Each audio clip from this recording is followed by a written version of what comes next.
بسم اللہ الرحمن الرحیم۔ اے ابراہیم، اپنے 7 سال کے بچے کو ذبح کر دو۔ اللہ کے حکم پر حضرت ابراہیم علیہ السلام نے اپنی بیوی اور دودھ پیتے بچے کو عرب کے ایک ویران علاقے میں چھوڑ دیا اور پھر واپس فلسطین چلے آئیں۔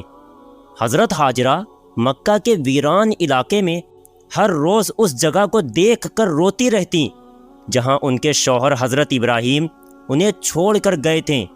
اس ویران علاقے میں ان کا کوئی سہارا نہ تھا۔ ادھر فلسطین میں حضرت ابراہیم علیہ السلام اپنی بیوی و بچے کو بہت یاد کرتے اور اللہ سے دعائیں کرتے کہ اے اللہ، مجھے میری بیوی بچے سے ملنے کی اجازت دے دیں۔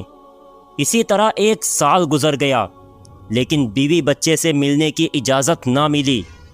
1 سال بعد اللہ نے مکہ جانے کی اجازت دے دی، لیکن صرف بیوی بچے کو دیکھ کر واپس آنے کو کہا، رکنے کی اجازت نہ ملی۔ اجازت ملنے پر حضرت ابراہیم علیہ السلام بہت خوش ہوئے اور اونٹنی لے کر مکہ کی طرف چل پڑے۔ 1 مہینے کے سفر کے بعد مکہ کے اس ویران علاقے میں پہنچے جہاں انہوں نے اپنے بیوی بچے کو چھوڑا تھا۔ بیوی نے جیسے ہی اونٹنی پر بیٹھے اپنے شوہر کو دیکھا تو وہ بہت زیادہ خوش ہوئیں اور کہنے لگیں کہ آپ جلدی سے گھر کے اندر آئیں۔ حضرت ابراہیم علیہ السلام نے فرمایا کہ صرف کھڑے کھڑے ملنے کی اجازت دی گئی ہے، اونٹنی سے اترنے کی اجازت نہیں ہے۔ شوہر کا یہ جواب سن کر حضرت ہاجرہ بہت پریشان ہوئیں، لیکن پھر بھی خود کو سنبھالا اور دل ہی دل کہنے لگیں کہ میں اپنے اللہ کی خاطر ہر پریشانی میں صبر کروں گی۔ اس وقت حضرت ہاجرہ کی گود میں ان کا دودھ پیتا 1 سال کا بچہ تھا۔ حضرت ابراہیم علیہ السلام نے اپنی بیوی ہاجرہ سے کہا کہ مجھے میرا بچہ پکڑا دو، تو حضرت ہاجرہ نے اپنے شوہر کو بچہ پکڑا دیا۔ حضرت ابراہیم علیہ السلام نے اپنے بچے اسماعیل کو گود میں لیا اور حسرت بری نگاہوں سے اسے دیکھنے لگے۔ اس وقت حضرت ابراہیم کی عمر 87 سال ہو چکی تھی۔ 40 سالوں کی دعاؤں کے بعد یہ بچہ اس بوڑھے باپ کو ملا تھا اور ملتے ہی اس سے جدائی ہو گئی۔ جب اس بوڑھے باپ کو ملنے کی اجازت دی گئی تو وہ بھی سال میں 1 بار اور صرف کچھ ہی وقت کے لیے، اور پھر حکم دیا گیا کہ اے ابراہیم، آپ پھر سے اپنے شہر فلسطین واپس لوٹ جائیں اور اپنے بیوی بچے کو اسی ویران علاقے میں اللہ کے سہارے چھوڑ جائیں، اللہ ہی ان کی حفاظت کرے گا۔ دوستو، حضرت ابراہیم کے جاتے وقت ان کی بیوی ہاجرہ کی کیا حالت ہوئی ہوگی، آپ خود محسوس کر کے دیکھیں کہ سال بھر یہ معصوم بیوی اپنے شوہر کا انتظار کرتی رہی، اور جب شوہر آئے بھی تو وہ بھی تھوڑی دیر کے لیے اونٹنی سے بھی نہ اتریں اور کھڑے کھڑے ہی ملاقات کر کے واپس چلے گئے۔ اگر وہ نہ آتے تو شاید صبر ہو جاتا، لیکن آنے کے بعد پھر سے دل میں ایک آگ جل اٹھی۔ شوہر کی یادیں پھر سے تازہ ہو گئیں اور آنکھوں میں آنسو بھر آئیں۔ حضرت ہاجرہ اس ویران علاقے میں کھڑی اپنے شوہر کو جاتا دیکھ رہی تھیں۔ وقت گزرتا گیا۔ حضرت ابراہیم علیہ السلام فلسطین میں اور ان کی بیوی ہاجرہ اپنے بچے کے ساتھ اس ویران علاقے میں زندگی گزار رہی تھیں۔ اسی طرح 7 سال گزر گئیں اور حضرت اسماعیل پورے 7 سال کے ہو گئیں۔ ان 7 سالوں میں حضرت ابراہیم علیہ السلام کو پھر دوبارہ مکہ واپس آنے کی اجازت نہ ملی، اور وہ دن رات اپنے بیوی بچوں کو بہت یاد کرتے تھے۔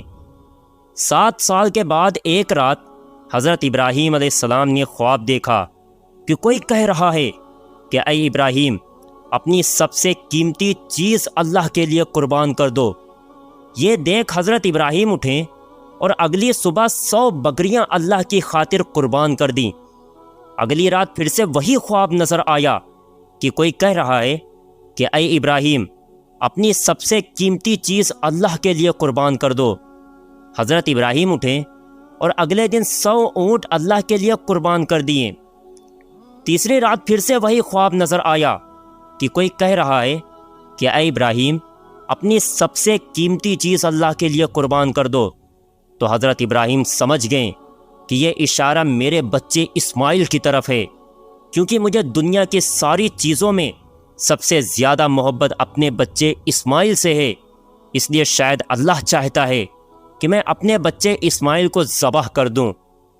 یہ خواب دیکھ اگلے دن حضرت ابراہیم علیہ السلام نے ایک تیز دھار چھری لی اور پھر اپنی اونٹنی پر سوار ہو کر مکہ کی طرف چل دیے۔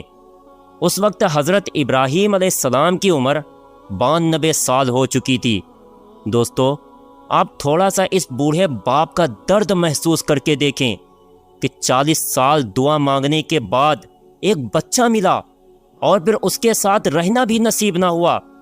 کئی سالوں کی دعاؤں کے بعد اس بچے سے ملنے کی اجازت ملی، لیکن ساتھ میں حکم دے دیا گیا کہ اے ابراہیم، تم اپنے بچے سے ملنا تو ضرور، لیکن ساتھ میں ایک چھری بھی لے کر جانا اور بچے سے مل کر اسے ذبح کر دینا۔ اونٹنی کے ہر قدم پر حضرت ابراہیم علیہ السلام کے دل میں کیسے تیر چل رہے ہوں گے کہ ایک طرف اپنے دل کے ٹکڑے اور پیارے سے بچے سے ملنے کا شوق ہوگا، تو دوسری طرف یہ خیال بھی ستا رہا ہوگا کہ میں تو اپنے بچے کو ذبح کرنے جا رہا ہوں۔ ادھر حضرت اسماعیل ہر روز اپنی امی ہاجرہ سے پوچھتے ہوں گے کہ اماں جان، میرے ابا کون ہیں، وہ کہاں ہیں اور وہ مجھ سے کب ملنے آئیں گے؟ حضرت ہاجرہ اپنے پیارے بچے کو دلاسا دیتی ہوں گی کہ بیٹا پریشان نہ ہو، ایک دن تیرے ابا ضرور آئیں گے اور پھر ہم سب مل کر ایک ساتھ خوشیوں بھری زندگی گزاریں گے۔ حضرت ابراہیم علیہ السلام 1 مہینے کا سفر کر کے اپنی بیوی ہاجرہ کے پاس مکہ پہنچے۔ حضرت ہاجرہ انہیں دیکھ کر بہت خوش ہوئیں۔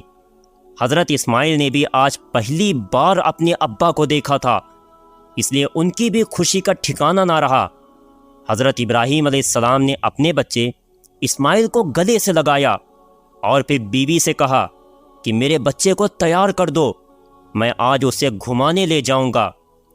یہ سن کر بیوی بھی خوش ہوئی کہ چلو آج پہلی بار میرا بچہ اپنے ابا کے ساتھ گھومنے جائے گا، لیکن انہیں کیا پتا تھا کہ ان کے بچے اسماعیل کے لیے اللہ کی طرف سے کچھ اور فیصلہ ہو چکا ہے کہ جو بچہ ان دونوں میاں بیوی کی آنکھوں کا تارا تھا، آج اسے ذبح کرنے کا حکم دے دیا گیا ہے۔